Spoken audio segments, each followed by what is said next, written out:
Okay, good morning. It's News from the Roots on Mountain Stream TV. Today is Tuesday, April 3rd, 2018. I'm Avram Friedman. This morning I have with us Dayna Reggero. We're going to do have a conversation with Dayna in a little bit. Let me first tell you what's going to be on Mountain Stream TV today. We're going to be featuring at 10 a.m. a timeline of how corporate constitutional rights have incrementally been gained at the expense of human rights in American history.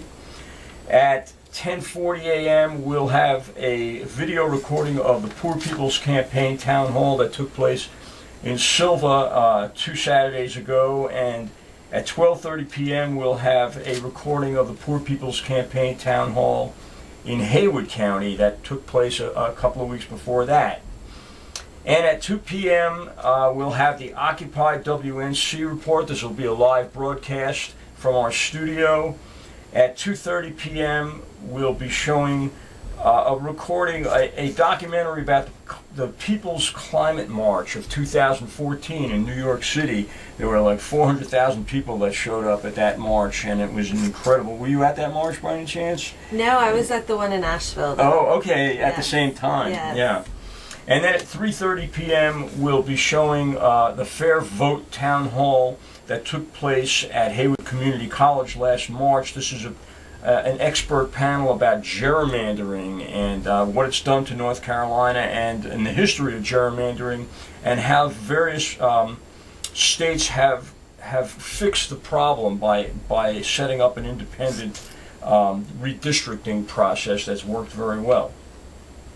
And our live stream will end at 4:40 p.m. today. So we have with us Dayna Reggero. Thank you so much for being with us today, Dayna. Thank you. And I just wanted to talk with you. You sound like a very interesting person. We actually we're interviewing Dayna for a potential job with the We the People campaign, When I learned about her history, I said, "Oh, you'd be a great person to be on here because you've really been around in terms of the nonprofit community and grassroots activities in both in Western North Carolina and around the Western Hemisphere." it looks like. Tell us, how long have you been in Western North Carolina? I've been in Western North Carolina for 10 years, and when I was connected with you about this, opportunity to help, really fits in with the volunteer work and the work that I've done, and so I try to help out as much as I can, and I've worked on strictly environmental and community issues for the full 10 years that I've been in Nashville, and then 10 years before that around the country. Mm-hmm. And what kind of, can you describe like the kind of work that you're doing? Sure. Right now, for the past 4 years, I've been the director of the Climate Listening Project, which is a video and collaboration project that I started to connect hopeful conversations on climate and community.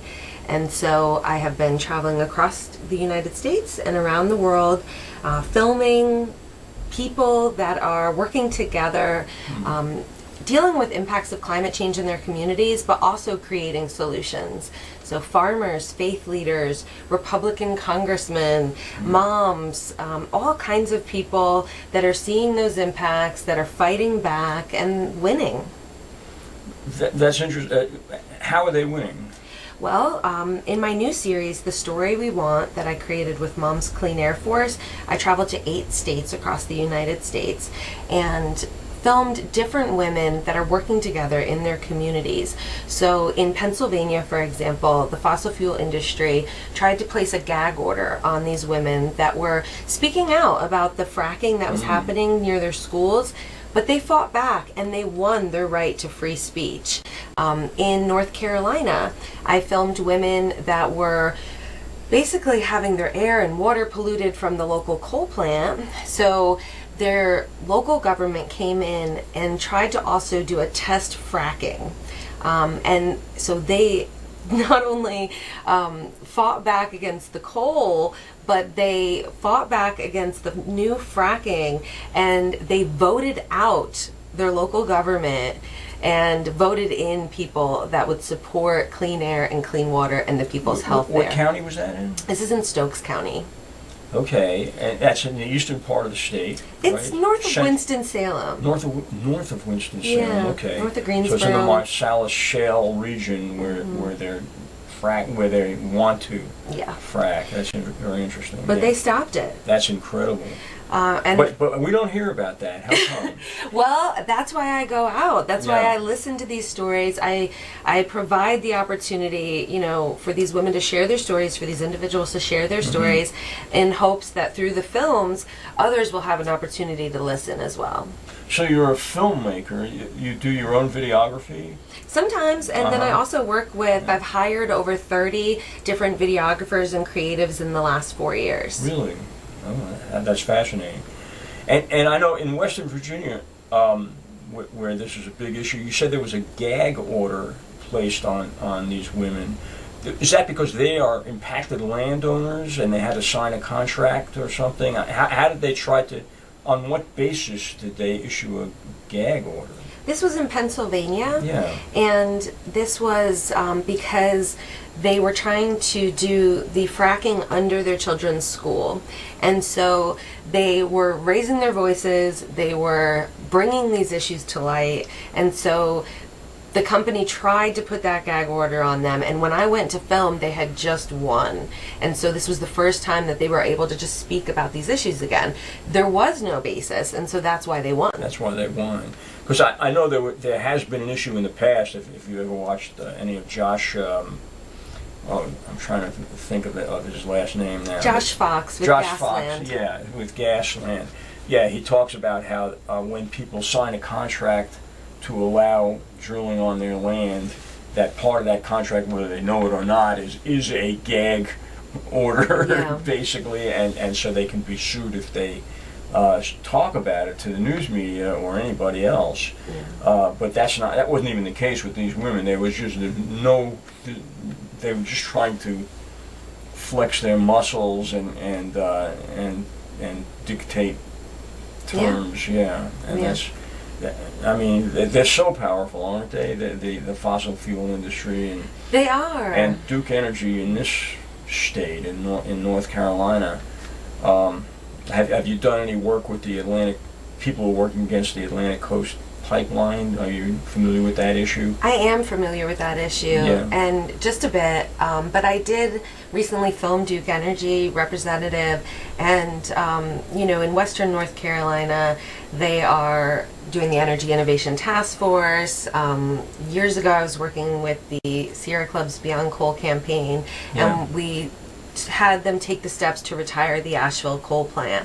And energy modernization plan was presented, which wasn't accepted by the community. And so this Energy Innovation Task Force has been working with Duke Energy and a lot of local nonprofits to make that plan better. And so when I filmed Duke Energy last week, they talked about their new innovation is listening, which I really love because that's my project, is the Climate Listening Project. And it was the first time really that Duke Energy and their engineers, he talked about how, they present a plan or they think that they've got the right thing and the community says no, and they actually listened and didn't go through with that gas plan. So Well, we got to keep raising our voices. Right. We've got to keep fighting back, and we've got to work together. And that's the thing about the Climate Listening Project that's been really interesting to me, is that these people that I interview are not environmentalists. Right. They're just moms, But- they're people, Sure. they're community members, real estate agent, and a doctor, and a teacher, and a stay-at-home dad. I mean, they're just people. Well, and I agree. It's important to listen and to maintain a conversation with everybody and keep the lines open. Our history, I have a long history of environmentalism and on air quality and climate change issues. And my experience with Duke Energy has been that they're excellent at public relations. Oh, yeah. But it doesn't stop them from doing what they intend to do anyway for their shareholders. For instance, right now they're planning this natural gas pipeline from West Virginia through Virginia into North Carolina, the Atlantic Coast Pipeline, which they're planning on spending some $5 billion to build this pipeline, and its purpose is to feed natural gas power plants that they want to build all over North Carolina and South Carolina. Well, And- a lot of their power is in the infrastructure, and they do have a monopoly in North Carolina. Yeah, they do. So a lot of their power is in that infrastructure that they provide, and that's one thing that I don't want to see is that communities, even if we don't allow fracking in North Carolina, I don't want communities in other states to suffer. Right. Folks downstream and in other places ever to suffer because of what our needs are, and so I'm really excited about, I work with the Green Belt Alliance on the Climate Listening Project and was just filming them also last week, and about their Blue Horizons project and the energy efficiency programs. We need to get more wind in North Carolina. We need to get more solar in North Carolina.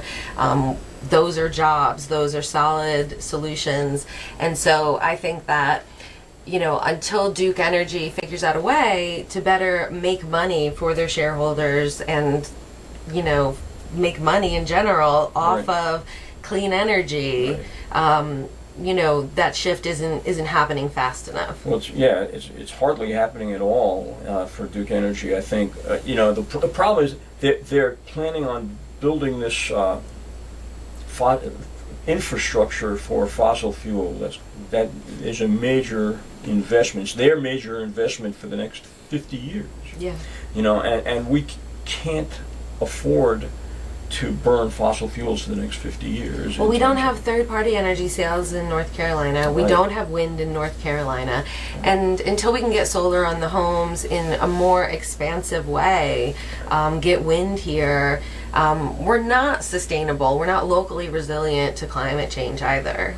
Right. I mean, we have those resources. Obviously, we have wind. Yeah, we do. We have it on offshore and in the mountains. We have, but they're in the mountains. The problem is the ridge law, if you may be Yeah. aware of, and the fact that there's a big debate about whether or not the ridge law actually prohibits wind energy, because there is actually an exemption built into the ridge law for wind energy.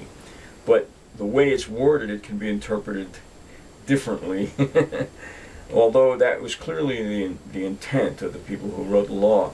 But Well, I work with also the Audubon Society Yeah. on the Climate Listening Project, and I actually followed the path of a wood thrush to Belize with them and back.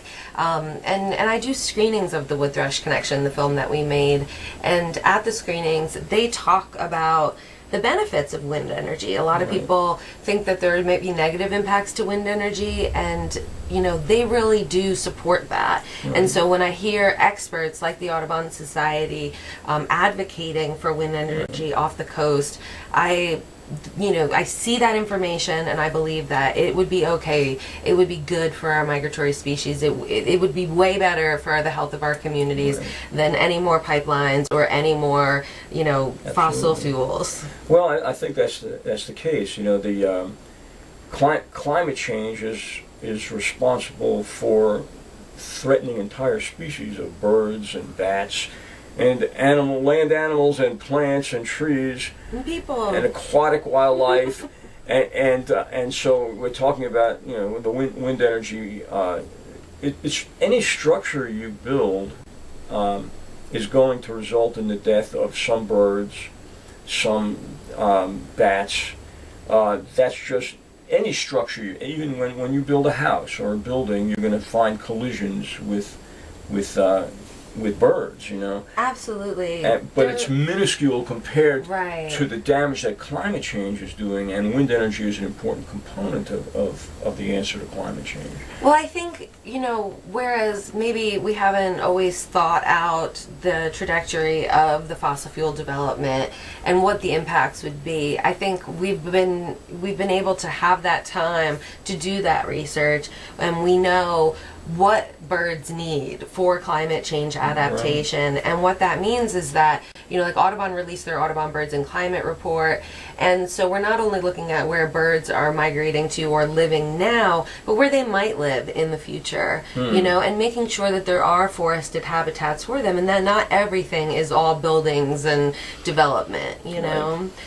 So in anything that we're doing, we have to consider the full ecosystem and how nature and humans need clean air, clean water, places to live, places to breed, and these safe spaces, right? So, I think with anything now we know, right? We know more, and we can have that innovation lead us to a clean energy future, as opposed to let's just drill and do everything and go crazy with everything without thinking about what might happen years from now. We know, so we're able to not only mitigate climate change by getting rid of fossil fuels a little bit, but also adapt to climate change in better ways by smart planning. So you said you worked with the Sierra Club. In what capacity were you working with the Sierra Club? I've worked with the Sierra Club in many different ways. So I've worked locally in Western North Carolina. I also worked statewide and in Florida. And then I also worked nationally with the Beyond Coal campaign on the Emmy-winning series Years of Living Dangerously. Okay. Are you aware of that there's a movement right now in North Carolina? It's called the North Carolina Climate Solutions Coalition. Yeah. Do you know Dr. Harvard Ayers? And I don't know. Oh, okay. Well, he's a professor of anthropology up at Appalachian State University, and he's the one who first galvanized this group. He's working with Joel Siegel down in Charlotte, and Joel is an amazing political operative. He used to work with John Conyers in the U.S. House of Representatives. Anyway, and the Canary Coalition is part of that coalition. We have a goal of transforming to 100% renewable energy no later than the year 2050, and 80% by 2030, which is an ambitious goal. But I think it's one that's consistent with what the worldwide scientific community is saying we have to do. Yeah, absolutely. We have to eliminate 80% of man-made greenhouse gas emissions by 2050 if we have any chance at all of avoiding the worst consequences of climate change.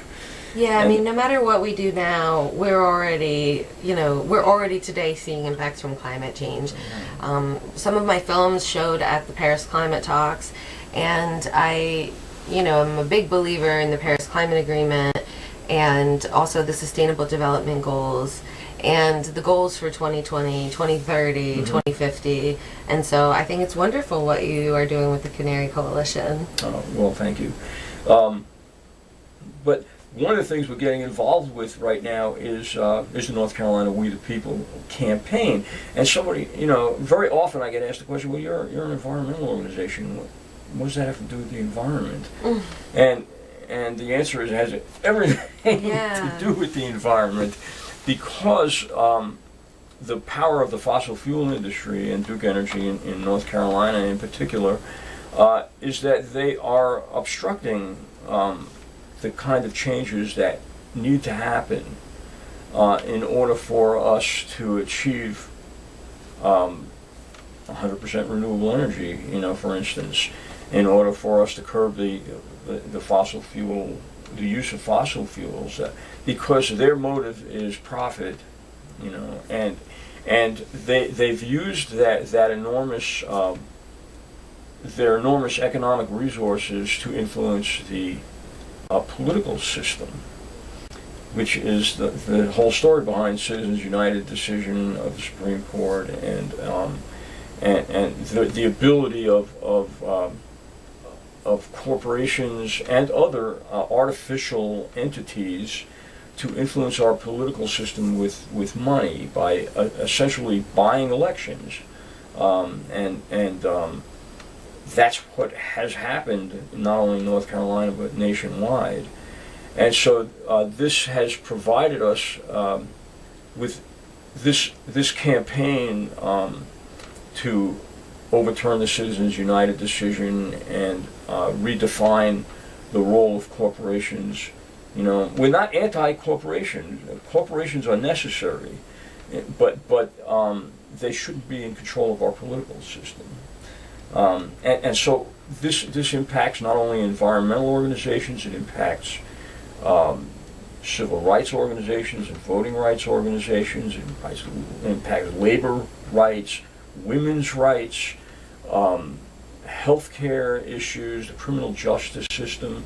And so it provides fertile ground for this grand coalition, which is manifesting itself in North Carolina, for instance, as the Moral Monday movement, which I imagine you're quite familiar with, and the NAACP, and you know, and it's created this great cross-linking that's happening all across the state and across the country.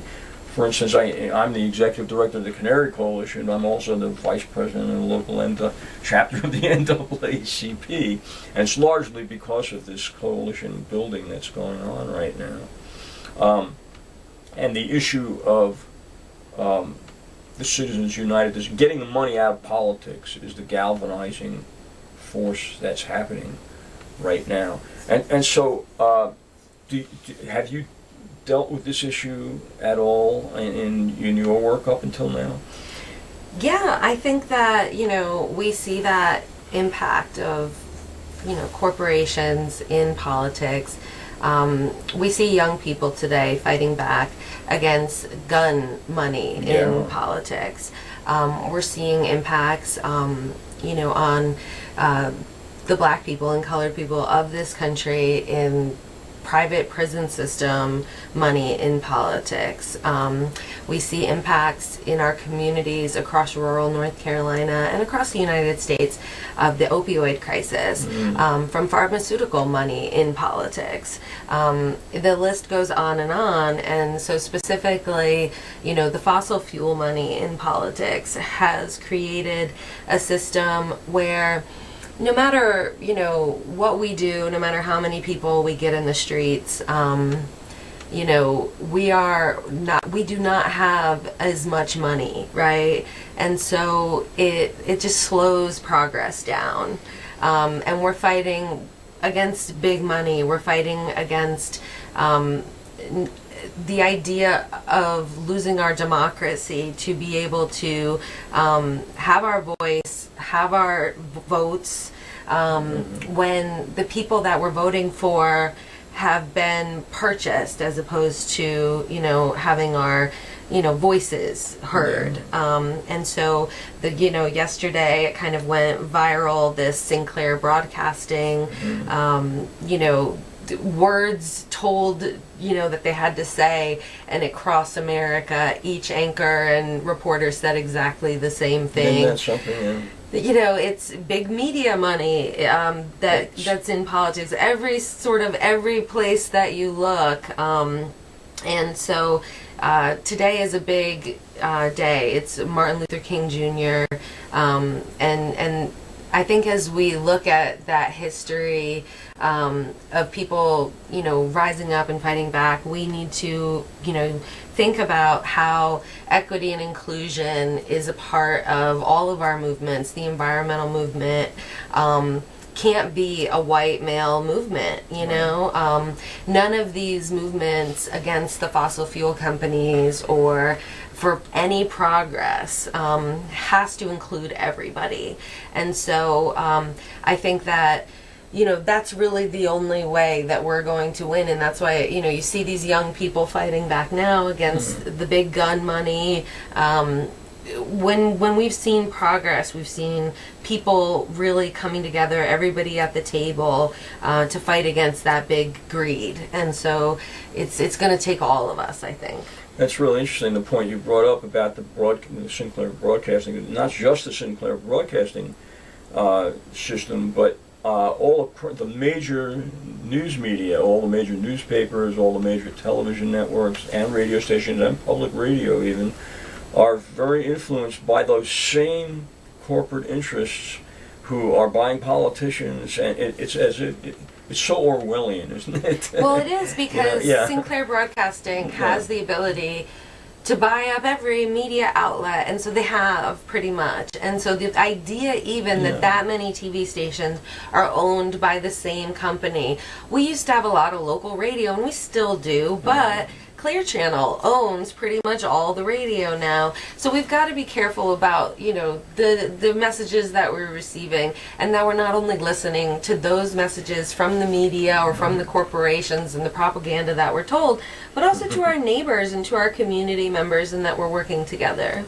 And, and my experience or my observation is that it's not so much what we're hearing that is inaccurate. It's really not fake news that the major media is broadcasting, but where they are distorting the news is in the omission of news. In other words, what they're reporting is true, but again, you never hear anything about climate change, in the news media. You never hear about winds like you mentioned in Pennsylvania. They don't report that. And you have to... most of the news, I have a bunch of numbers on my website somewhere on a blog of some research that I did, but I think it's like 15%, don't quote me on this, but like 15% of news is produced by white men. Yeah. So why would they report on those women in Pennsylvania? Well, how do we get the voices heard of the other people in this amazing country of diversity? The answer to why they would is that that's supposed to be what journalism is about. They're supposed to be reporting on what not only is the news that's being made by the corporate giants in the world, but they should be reporting on what's going out, what people are doing. That's... If you go to other countries and listen to the news media, it's a lot different than it is in the United States of America. It's much more controlled. They report a lot more on violence and murderers and things that are sort of a diversion from what's actually going on in the world, the reforms of people who are working, the grassroots. And again, I include like public radio in that. They're very, from my perspective, biased in the news that they will report. Well, we have a 24-hour news cycle now. Yeah. I remember studying broadcast journalism in college, and it was supposed to be unbiased. It was supposed to be reporting of all of the information, that you received and sharing that with the public. But now I think that we have to look to podcasts. We have to look to outside media and to our local communities to dig a little bit deeper, and also not to get stuck in that bubble, because if all you do listen to is something that you agree with, and that's something that's providing you with the information that you already may know, you're not hearing both sides. And so not only is what you're saying, true, but also if you can look at, Fox News, for example, and then some other news outlet, and see the exact same story with a completely different headline, with different facts omitted, with different information completely. So really depending on what you're receiving, and if you're in that bubble or not, which I think Facebook can create, or whatever, community you're in, you can kind of be biased based on what you're receiving. But my perception is that even like Fox News and say MSNBC, which is supposed to be the liberal alternative, there's still a very narrow spectrum of news that they may look at that narrow spectrum differently, but it's still a very narrow spectrum of what they will report on. I don't look to the news anymore. Yeah. So I would say in the last decade, since social media, really became prominent, I have never watched the nightly news. I have not read a newspaper. Right. So I don't think that young people today are even looking at that information. And so, we're not pitching those media outlets either. So it's, like last month I was featured in Women's Day magazine, and that was kind of like, wow, I'm in a mainstream magazine that's in all the dentist's office and grocery stores and things like that. But they reached out to me. It's not something that I even thought of, sharing these stories with, but I was really excited to get some of these women's stories and some of the Climate Listening Project stories in this mainstream magazine. But I never buy a magazine when I'm in the grocery store. I don't receive that kind of information, and I think that, I don't think that a lot of people are thinking, wow, let me call the local TV station and get my story on the local news. So it's up to these local news, outlets Reach out to you. to try to find the stories. So if you want these stories on the news, call them. Right. Well, that's true. But that's interesting. There is a generational divide about where people get their news from. Like the older generation, I think people 45 and older tend to get it from traditional broadcast and newspapers, and people under 45 are getting it from their cell phone and their laptops. Absolutely. I guess that's where I get my news from too. I don't even have a television hookup in my house. I just have the internet, and so I watch the Young Turks. I watch Real News Network and other. That's where I get my stuff from. For the first 10 years of my career, I went on television. Yeah. I was on ABC and NBC and Fox and all of the TV stations, and I would bring animals or go on television and talk about sustainability and conservation in different ways. But as that shift started to happen, I continued to do those things. I'm still interviewed by our local ABC affiliate regularly or work with different national media. But also, that's why I created the Climate Listening Project, because video is such an important medium, but not necessarily just on what the news provides. Right. We have an opportunity now to tell our own stories. And so I create these videos, share them on social media. I provide all of my videos and films available for free on social media, on YouTube, on Facebook. And then also I provide these films for free for people to host screenings in their local communities. So they're shown all around the country at local events to help start or accelerate these climate conversations. Awesome. And I think that it's up to us now with Facebook Live or these different tools to share our own story. And that's why I call my new series The Story We Want, because it's up to us to tell our stories that will create the history. And if we don't tell our stories, we've seen it in the past, there are people's stories that are omitted from history. So if we expect the news to tell our history and write our history books, or we keep allowing white men to tell our history for us, we're not going to tell our histories. As the Native American people say, to tell our truth is to tell our story. And so it's up to all of us to tell our stories, and it's also up to all of us to listen to other people's stories. And so that way we are creating the history that is real, the stories that we want people to know, so we don't repeat the same mistakes again and again. Yeah, no, I mean, that is what Mountain Stream TV is about as well. I mean, we're doing the same thing.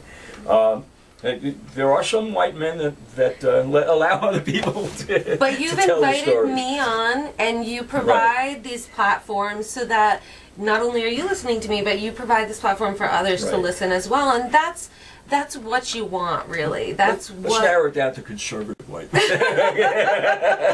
It's just the reality that unless you're lifting people up with you, unless you're bringing people along with you, we have privilege, and I do as well, that we need to recognize. You're right. Diversity is the key. And not just diversity, but actual equity and inclusion. So not just having me on your show, but finding that sweet spot that women are a part of the movement, that people of color are a part of the movement, that they have leadership positions, that they have the opportunity to have that same opportunity that we do, I have been invited on your show today. So, and is that because of the privileges that I've had through my life as a white woman to allow me to get here today to be with you? And that's why I use this platform to talk about these issues. Right. No, you're absolutely right. And it's right, and I'm seeing it. I mean, there are people of color who are now taking positions of leadership. I mean, look what happened in Alabama in the Yes. in the election down there. Even though I'm not real happy about the candidate that was elected, he's better than the alternative, I guess. Yeah. But it was black women who took the leadership there and have gained recognition for doing that as well, as they should. Doug Jones was still a white man, though.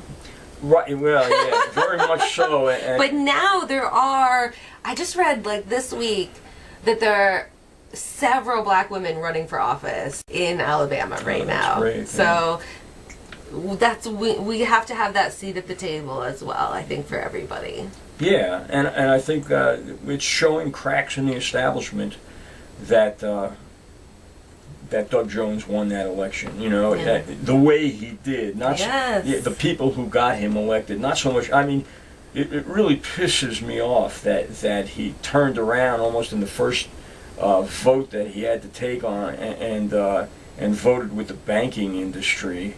You know, to eliminate regulations for banks. That just tears my heart. Well, that's out. why it's not Yeah. just conservative white men. It is, like you said, it's the Yeah. money in politics that creates that kind of thing to happen. Yeah. So we saw who voted and who said, "Hey, here, right now, represent us." But instead, it's money in politics that drives it, and it is the way that it is right now, and we've sort of allowed it to get to this place. But I think that now with social media, with the conversations that are happening, Levels the playing field. it levels the playing field. does. Otherwise, we never would have even known about the Sinclair Broadcasting thing, Right.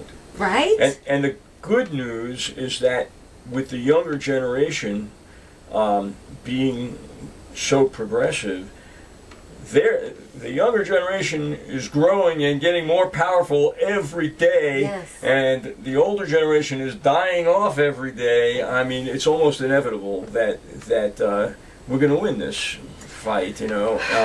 I think so, and it's really going to be up to each individual, and whether they look outside of their own survival, whether they look outside of their own family's survival, to their actual community's survival, because privileges are still there in place now, and so there's this shift that's happening. But we're at this sort of crossroads, or I don't know, this, okay, as these young people come up, do they still just take that job? Do they have to live, For right? one thing is, there's not a lot of jobs for them to take. But do they then hire, Yeah. people not like them, or, like I think it was, another figure. So I'm working in the film industry, right? And it's like, you can look at, we just had our first female cinematographer nominated for an Oscar, like ever, there's certain fields that still are just, they're not diverse, and so when I hire people, I really do try to hire other people and try to look and search and find those people, because it would be very easy for me to just hire the same types of people.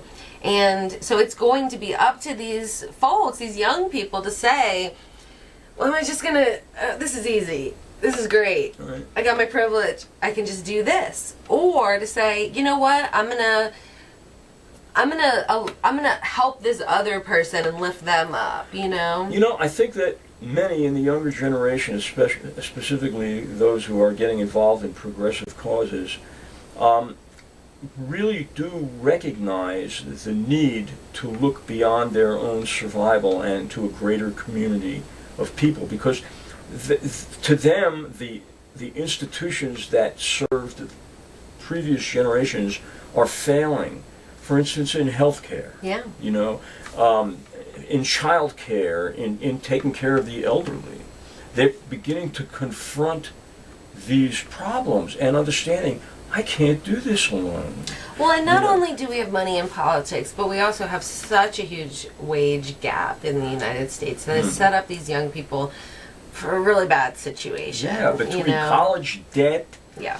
and the fact that even if you graduate college, there's not a good job out there for you for a lot of people, and so they're having to pool their resources.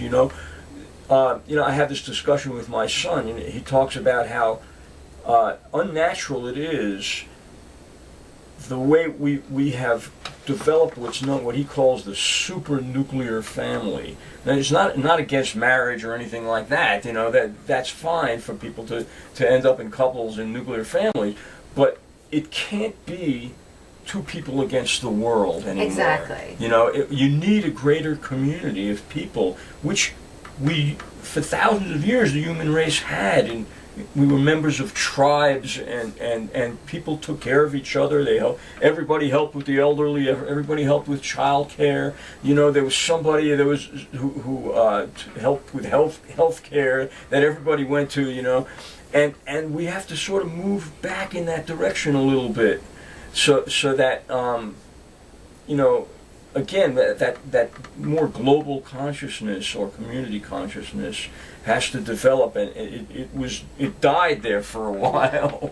Yeah, I think that's where I was saying we have to create that system where unless they get to that point, they get up, they grow up, and have to make those hard decisions about I do want to have a home, I want to be able to support and eat and feed my child or whatever, right. And it becomes about your own survival. It becomes about your family's survival. So through the Climate Listening Project, I follow the connections that people care about, the things we love, the things we need. And so by these women, like for example in Pennsylvania, all caring about their children's health at this school where they wanted to frack, that brought them together. So people that were not people that would normally work together are working together for an issue. I follow faith stories, and so people that are connected by the place of worship that they go to. This is maybe a place that they can come together and talk about these issues. It's not always about going to a march or being a part of a nonprofit, environmental organization. You can lead, start, or be a part of those conversations at the things you already care about, the things you do, the place you work, the school that your children attend. If you are a member of a nonprofit group that is more about illness or more, about health or, about birds or about faith or whatever group you're a part of, you can be having these conversations about how to work better together as a community, how to help each other, how to support each other, locally, regionally. You can start with your own personal needs and the issues that affect you personally, and find other people out in the community who are struggling with the same things, and work together with them towards change that is positive. That's what I just did an interview yesterday, and that's what I talked about, was like, who do we most need to listen to in the face of climate change? And I said our neighbors. The people near us that you might be feeling alone. Like I remember, it was like last year at the end of 2016, we had a 100-year drought in Western North Carolina. The forest fires were so extreme, and where I live in the forest, if I hadn't been talking with people locally about that, if people weren't engaged in conversations about that, we might not have realized that, wow, this is something different that we're not used to. 2013 was the wettest year on record. People were dealing with other kinds of flooding and pipes bursting and all kinds of things. So unless we're talking with our neighbors and saying, hey, are you dealing with this as well? Hey, how can we work together to create solutions? The women in North Carolina that came together for the Climate Listening Project series, one of their moms actually just started writing down the names of all the people that were getting sick in her community, that she found at church, that she found at different, community events. Oh, you're sick too? Add you to the list, And it wasn't until she started paying attention and listening to her neighbors that she saw, wow, everybody's sick. Wow, what's going on? Is it in our water? Is it in our air? Yes, it is in both. How come it's not getting reported on? You know? Yeah. So until we listen to each other, and then we realize that we're not alone. We're dealing with these same impacts, and as climate change impacts get more extreme, right? We've got to work together in new ways. So when we had the forest fires here, not only did people who aren't normally firefighters come together, bring supplies, support people that were working to put out the fires, support people that needed to evacuate their homes. We had people coming in from all over the country, you know, just to help. And so working together as communities need to migrate and leave their homes. Are we going to welcome them here? You know, how are we going to help each other down the street, in our community, and then across the United States and around the world as well? Yeah. I mean, and you know, it's something we really need to think about here in Western North Carolina, that there are going to be climate refugees. You know, people who have to abandon the coastal areas that get flooded, which is actually already beginning to happen. You know, and where are they going to come? They're going to come here. Yeah. And we have to prepare for that, because right now we don't have the infrastructure to provide for that type of influx of people. And we can look at other areas of the world where there are refugee issues and see the kinds of problems that they're dealing with right now. And, you know, it's a combination of factors, just the overpopulation and water shortages. War. All over the world. Yeah, wars, absolutely. Well, one thing that, you know, really struck me when I would listen to people is that they would say, you know, I knew about climate change. I knew about fracking. I knew about, you know, the impacts, right? But it wasn't until it came to me, to my house, to my community, that I said, wow, I really need to do something about this. And I think that that's where we're at now, is that we're already seeing impacts here. We're already seeing impacts on the coast. We're seeing sea level rise in Florida. We're seeing, you know, some of the biggest droughts around the world, right? In Africa, in places in Australia, in all of the places Arizona, around the world, in Mexico, everywhere, in California. So is it happening at your house? Is it happening in your community? If it's not yet, great. Think about how you can help. Think about how you will adapt when that time comes. Now, don't wait until it gets to you, right? Yeah, that's right. And so it's necessary to look for information in non-traditional places. I think, you know, and put things together. Tomorrow we're having. You mentioned Martin Luther King Day. Actually, tomorrow, April 4th, is the anniversary of King's assassination. Yes. And I had yesterday. I had sitting in your seat, Enrique Gomez, Dr. Enrique Gomez, who's the president of the Jackson County branch of the NAACP, and we talked about the impact that that King had on the world, and in America specifically. But he said something to me which really struck home, was that we really shouldn't focus on King as a person so much. We should focus on the work that he was trying to accomplish, and not try to. The media tries to do that. They try to idolize somebody. Sure. And build him up as a major figure, make a holiday after him, build monuments. You know, it's missing the point. Well, yeah. The thing is, though, is that when folks, like everybody, like even our president, Trump, they sort of recognize these folks. Trump has even recognized Muhammad Ali. Okay. We need to pay attention to those things. Because Martin Luther King Jr. was a victim of gun violence. And we are very much dealing with that today. So unless we talk about, you know, when people post their images of the memes, of the quotes, and, oh, you know, we're so inspiring and all of this, unless we say, yeah, but guess what? He was shot anyway. No, look at it, but he was peaceful. He did it right. He did this, you know, he was this, you know, he's this idolized leader, right? No, but they killed him anyway. We need to look at that. No, maybe they killed him because of what he was doing. I mean, Absolutely. yeah.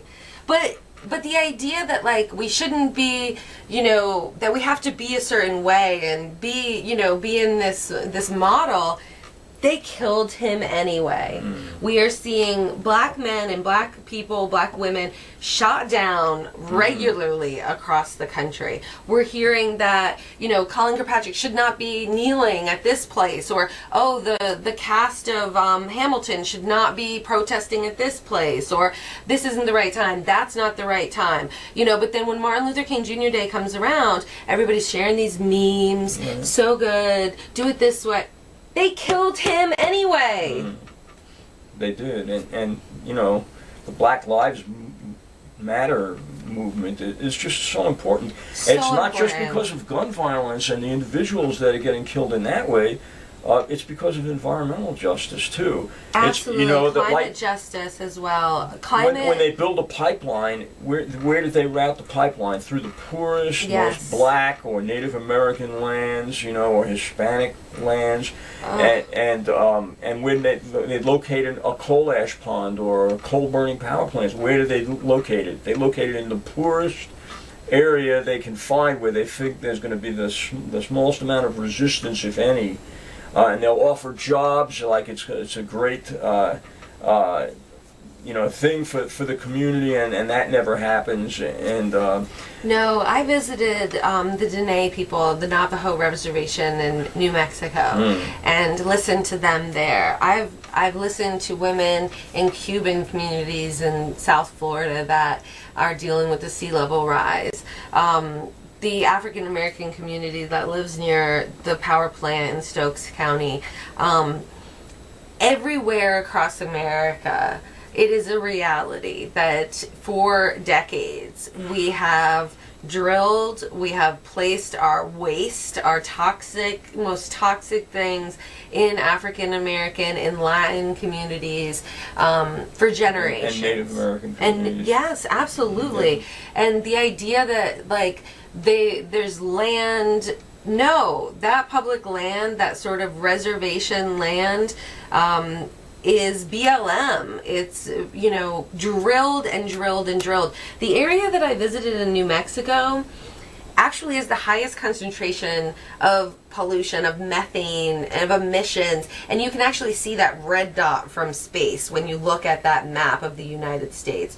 Our Native American communities are some of the most polluted, and it's because of the decades of extraction, this culture of extraction that's happened there, where they don't fix the leak. They don't, the companies change hands constantly. People don't even know who, you call, oh, that was them, It's really disgusting.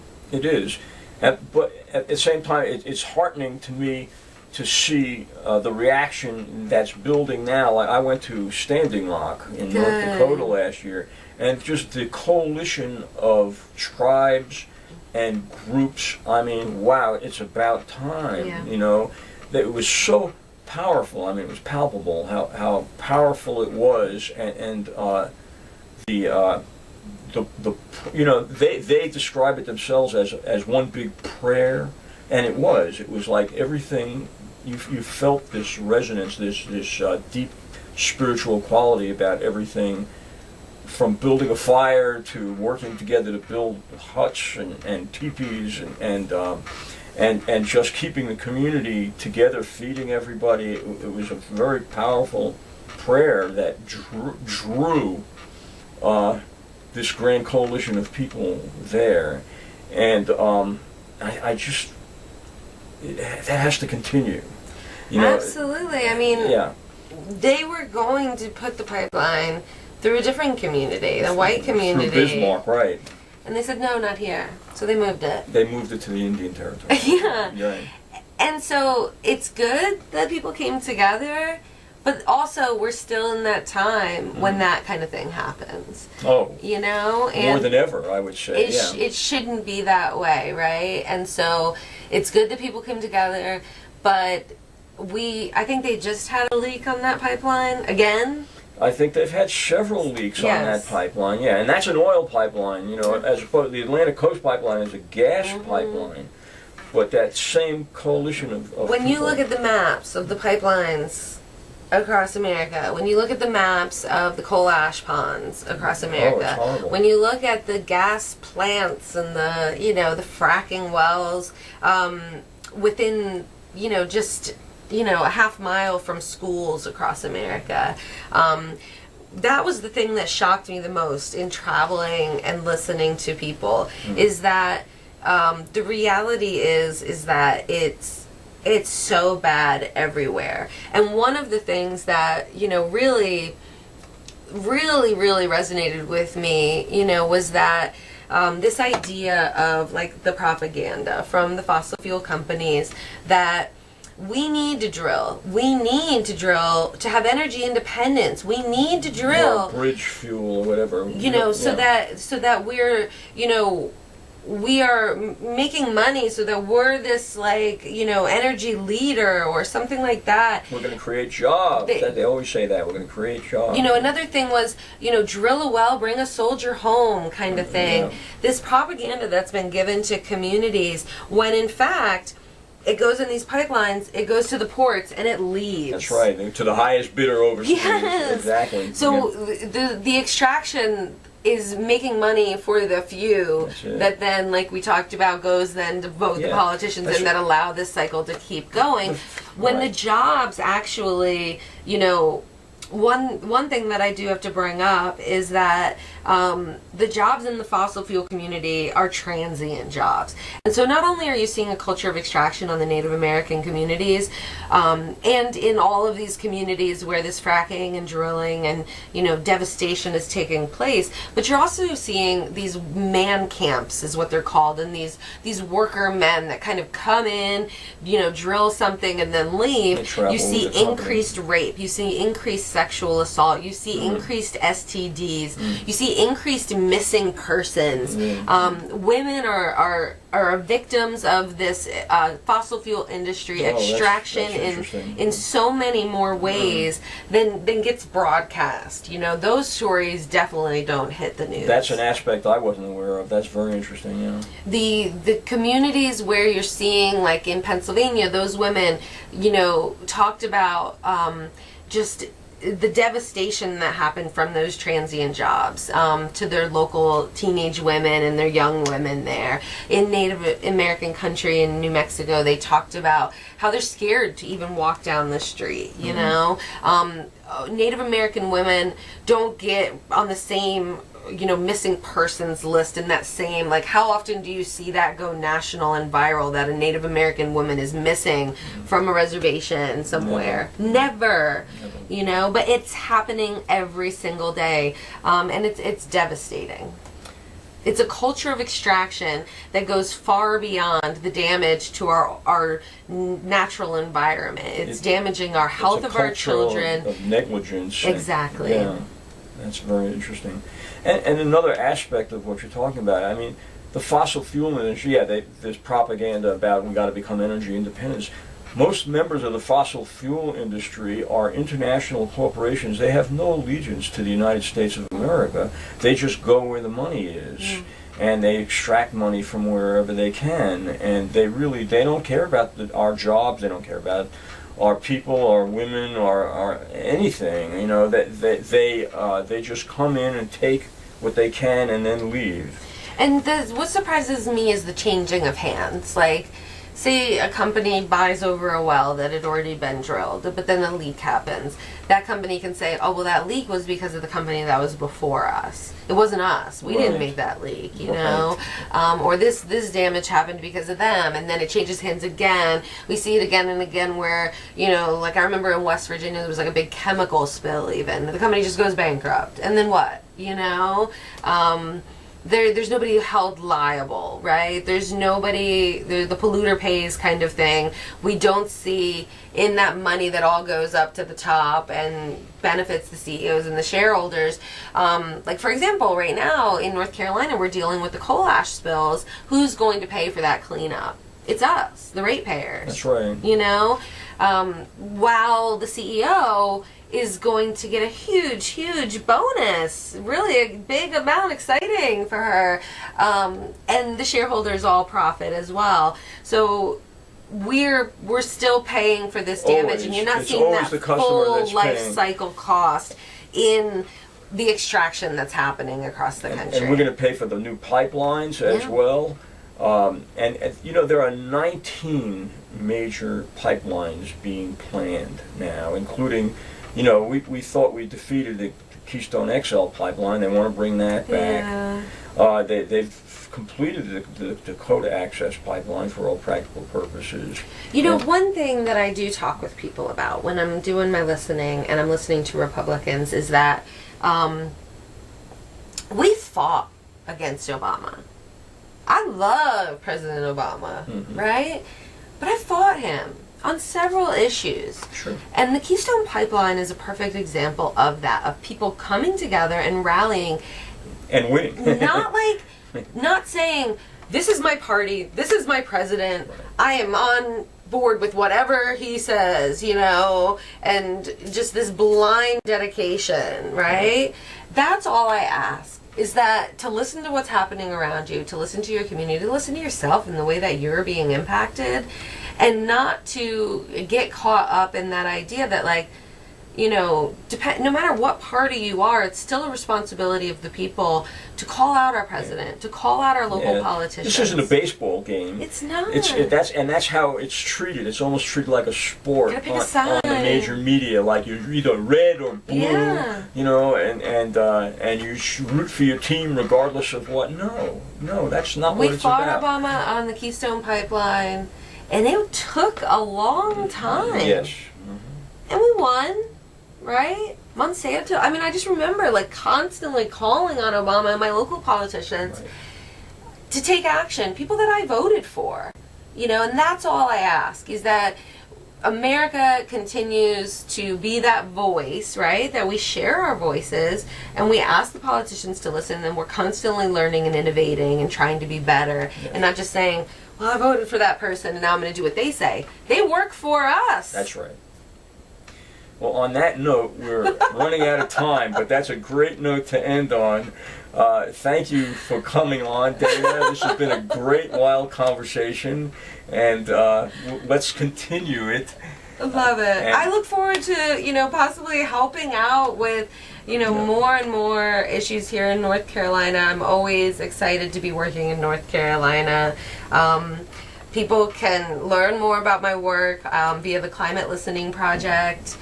Connect with me if they have any questions, if you all have any questions. Well, it's great to have you as part of that community, and Thank thank you you. for being here.